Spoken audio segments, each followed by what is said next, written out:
ఎగువన కురుస్తున్న వర్షాలతో ఉస్మాన్ సాగర్, హిమాయత్ సాగర్ జంట జలాశయాలకు భారీగా వరద వస్తోంది. ఈ నేపథ్యంలో జలమండలి అధికారులు 2 రిజర్వాయర్ల గేట్లు ఎత్తి నీటిని దిగువకు వదిలారు.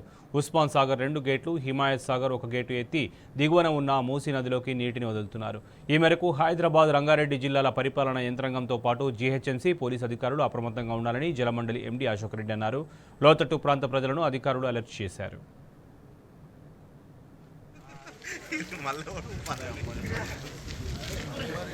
वो सागर है ना अखंड जरूर पक्का जरो गरीब मत इसको डाल लाने गरीब ना है गरीब गांगर पाई को तांद्रा नहीं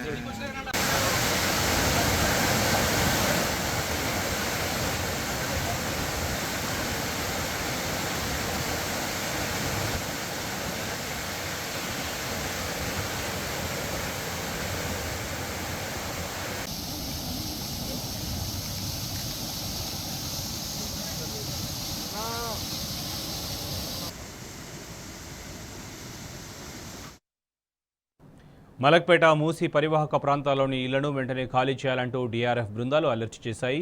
వరుసగా కురుస్తున్న భారీ వర్షాలకు హిమాయత్ సాగర్, ఉస్మాన్ సాగర్, హుస్సేన్ సాగర్ జలాశయాలు పూర్తి నిల్వ సామర్థ్యానికి చేరుకున్నాయి. దీంతో అధికారులు జలాశయాల గేట్లు తెరిచారు. మూసీ పరివాహక ప్రాంతాలను వరద ముంచెత్తే ప్రమాదం ఉందని అధికారులు ముందుగానే హెచ్చరికలు జారీ చేశారు. చాదర్ఘట్, శంకర్ నగర్, మూసానగర్ పరివాహక ప్రాంతాల ప్రజలు వెంటనే ఇల్లు ఖాళీ చేసి సురక్షిత ప్రాంతాలకు వెళ్లాలని సూచించారు.